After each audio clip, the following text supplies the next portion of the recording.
We hear a lot about psychedelic-assisted therapy, but 3 out of 4 people who choose to consume psychedelics do so at home or in nature with friends or loved ones.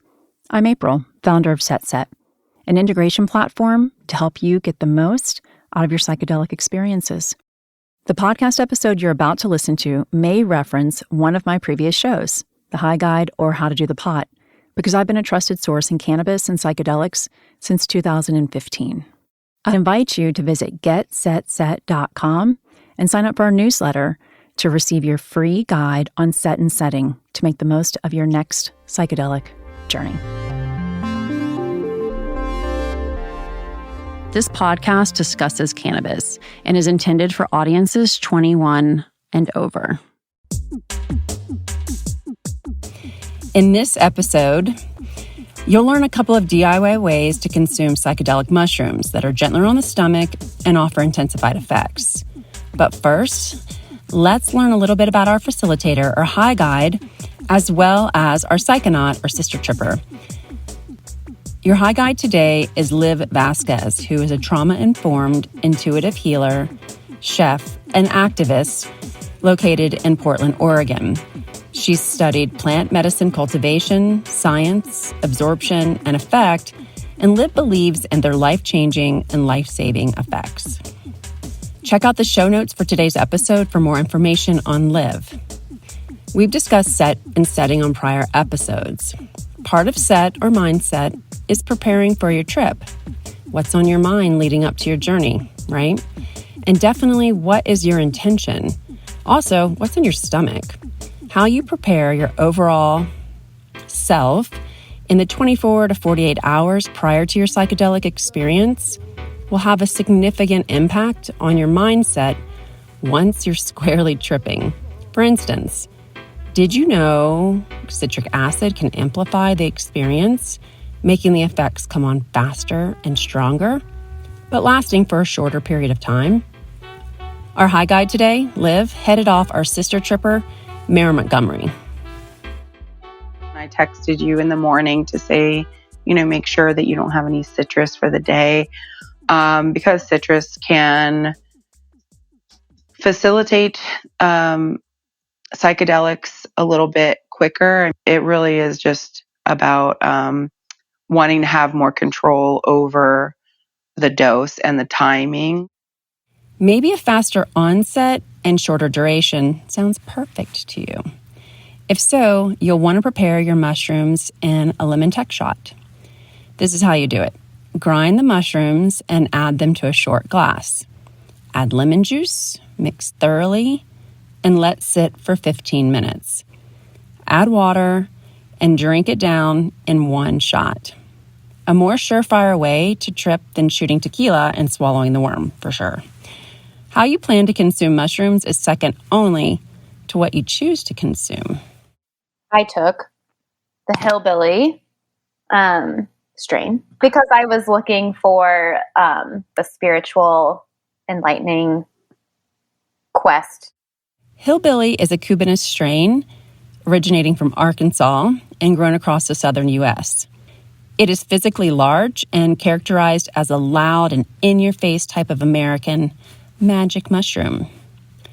If you're curious about how to secure safe and reliably consistent plant medicine like hillbilly, check out our show notes and email Iris for a menu of whole fruit body psilocybin mushrooms and microdose capsules. We started with an eighth, 3.5 grams, in a tea form. To make a tea, chop or crush the mushrooms. Place them into a teapot and pour boiling water over the mushrooms in the teapot. Steep for about 10 to 15 minutes, stirring occasionally. Strain and serve. You can incorporate other teas, lemon, ginger, honey, to enhance taste and effects. The eighth of mushrooms consumed by way of a tea was just the beginning of Meryl's journey. For me, it was a very quick come up, like extremely quick. I think I went to the bathroom maybe 15 minutes after I dosed, and that's when I started noticing the floor mats, wiggling. You took another gram in fruit, which is the actual dried mushroom. And then you did another gram after that as well. So it was all in all around 5 grams that you took. Because Meryl eased into her total dose rather than consuming all 5 grams at once, getting hit with a heroic dose out of the gate, she was always in the high dose range, which is by weight 3.5 to 5 grams of psychedelic mushrooms, and which elicits intense effects with major changes to your thoughts, cognition, perception, and mood. Strong hallucinations take over. A psychedelic flood of shapes, contours, and colors will blend together. There will be some moments when you lose touch with reality, which is exactly what Meryl was aiming for. I've been thinking about doing like a macro dose to really start exploring what could be really the root of what I'm feeling right now. And I've never done macro doses therapeutically. I've done micro doses therapeutically, like very regularly, and then I've done macro doses like recreationally. But I've never really intentionally sat down and used psilocybin for a like deep sort of therapeutic session. So this was definitely the highest grams I've ever had, but this was not the highest trip I've ever had. Those times when I have way bigger trips, I'm usually not planning on it. Like, it's like, I remember in college, someone offered me a mushroom and I just took it at a party. And then an hour later, everybody's face was melting off at the bar. I think it can be pretty scary for anyone starting something new in the macro because it's the unknown. You don't know how your body will react. You don't know if the medicine will react a certain way. So I'm glad that I could help to facilitate that. I'm like the training wheels. Like I will be there on call for you. I will talk you through some things as they come up. But ideally, I would like you to feel comfortable enough to do this on your own and then just reach out to me as needed. That was the intention that was really set with it, to be gentle on you. Being scared of it or having a scary experience wouldn't have benefited you at all. And I always say the medicine gives you what you need. If you are needing to have something that is a little bit more jarring or maybe even visually stimulating, I think that's what you get. You didn't really ask for, a visually stimulating, almost jarring experience. You really said, I want to touch base, talk about some of these things and shine some light in some areas that I think I need to heal. I do think that it's beneficial to, when you're going in with intent like that, to just be like, I want to address these things and move forward. Yeah. I asked, how do I give myself my best self? That was what my intention of the night was. I really felt the calmness of it all. And I believe, probably, I'm guessing if I know my own subconscious, is that it's been a really stressful couple months. And I have been at my highest stress levels, and having like a calm night, like a calm experience this way, I think is exactly what I needed. So I don't want this to come off as an antidepressant statement, but for me personally, I wanted to find like a plant-based option before going to an antidepressant. So I've been microdosing psilocybin for, I don't know, maybe 2 or 3 years now, like off and on, like whenever I need it most, is when I'll take it. And so I've been doing it pretty regularly now for the last few months because I've been pretty stressed, and stress is a trigger for my depression. What was so interesting is like, I really felt chill the whole time. Like, really, really chill. Maybe it was like the weed that we were smoking too was a chill kind of weed. FYI, The weed they were smoking was Nana's Fix, which I've linked to in the show notes. And just how does weed smoking while shrooming affect your high?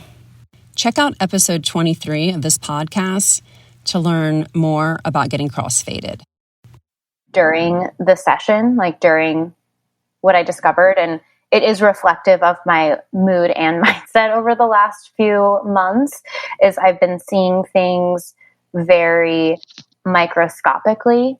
Like I journaled, like I wrote down, seeing things through a tiny hole. It's really what has been my perspective. I think I've had a very like focused and small view on everybody and everything in all my current situations, of just seeing sort of like the immediate and very narrow focus. And so that has been my mindset. And I think that during the during our session, I really, that became very clear about how small I'm looking for things. Or how small I'm really seeing everything right now. And I think during our tarot read, that really came up. The tarot pull felt like a confirmation of everything that we had discussed. Yeah. Especially the World card. I think there were two cards that really stuck out for me. The World card and the 10 of Cups. Well, the 10 of Cups was about, really about emotion and like achieving your goals. And the World was more about like looking at the bigger picture of everything. And it was really confirming, like what you were saying is, I'm looking at everything kind of on the microscopic level, but I need to be able to stand back and see the bigger picture. And I think in that we kind of discussed, gratitude, how expressing gratitude can make you really see how far you've come. Like saying, I am really grateful for landing this deal and making this progress and, surviving a move and all these things that when you're in the motion of doing them, you're just doing them. You're not actually taking the time to say thank you to myself, my spirit team, my community for helping me, take this next step and actually achieve these things. So I think there was just a lot of confirmation there of like, of course you're going to see things on the smaller scale. It's like a painter working on a large scale picture. You're up close painting in just the blue, but when you stand back, you see, beautiful sunset in the ocean. And I think there was a lot of confirmation that this is the time to stand back and look at your accomplishments and things you have done instead of worrying about the next step and the next step and the next step, because you've already taken so many steps and blazed a trail with those steps. And it's time to acknowledge how much you can do and how much you have done. I think what was scary to me was taking my eye off the ball, so to speak, or taking my eye off that next thing, in fear of, right, like losing momentum, getting too comfortable, letting something slip. But I think what this showed me was actually taking stock and appreciating the work that we've done so far is like that energy power up to like keep going, to do those next things. Yeah, I think it was what I needed, because as soon as the song and like as soon as the music ended, I think my trip was over. Like I felt pretty sober the rest of the night. I mean, I felt a little, I definitely felt like I was on mushrooms for sure. Yeah. I felt like light and I could feel it in my body, but I wasn't, quote unquote, tripping. Like I wasn't having as very strong visuals. The visuals that I were having, I haven't had before. I didn't tell you this when we were together, but because I don't think I really realized it until today. But when I was looking at you almost the whole night, except for the first few hours, Liv, I was seeing like all of you. I was seeing like child Liv. I was seeing older Liv. I was seeing like you through your high school years. I was seeing you as like in other lives, like as a fucking witch. The whole night I was like, Liv is a real fucking witch. And I was seeing you as this, and like whenever you were talking about your life through any phases, like I was seeing you, like really seeing you in your face, like in your face was shifting, but not. It was, wow. I've never had that before. That's awesome. I mean, and I think that, every varietal is different. Every absorption method is different, right? So it's like, very similar with cannabis, where it's like, you have different effects, you have different methods of ingestion. And I do think that there is something very ceremonious about tea. And we weren't taking it without intention. There was an intention there. And regardless of maybe not feeling as visually stimulated as you might have expected, I do feel like there was an emotional component and a kind of cleaning house. With a lot of my clients, I tell them it's like a Marie Kondo of the mind, because we're going to shine some light on some dark corners of the attic and see what's up there that needs to get cleared out or addressed, or and there's sometimes you find things that you're like, I didn't even know this was up here. So I do feel like a lot of that stuff came out and came to the surface, and it was not in a jarring manner. It felt like it was in a very gentle way of just saying like, hi, I'm up here. This memory or maybe this trauma that you've been responding to as an adult, you can acknowledge like, I'm here, What I thought was interesting is like when we were going through the list of what we're like cleansing, like getting rid of now. And I think it might be worth talking about the like full moon eve time. Yeah. Yeah. Because like I felt like when we were doing this list of like what to get rid of for the next year ahead, over 6 months or however it may be, I kept instantly being like, well, what do I want? And then I appreciated how you kept challenging me of like, okay, well, what is blocking you from getting what you want, like getting that? And thinking about the way of like cleaning house, I guess, if we're sticking with that metaphor, but of okay, if you want something, then clearly there's something like blocking you from getting that you feel. So what is that? That exercise, I think, really, I've never been approached with that, and I was really appreciative of that, Liv. That's great.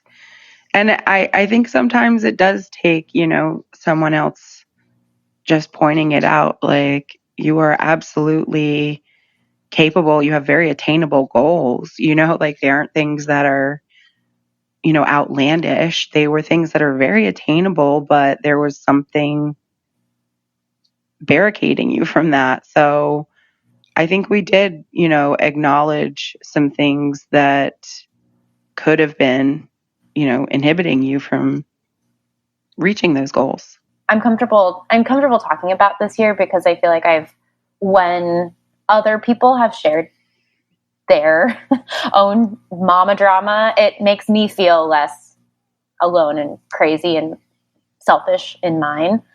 But the fact that we have been estranged for so long has given me such an amount of guilt of hurting her, like putting her in enough pain to want to start a support group. Like like that, I don't want someone to be in that much pain.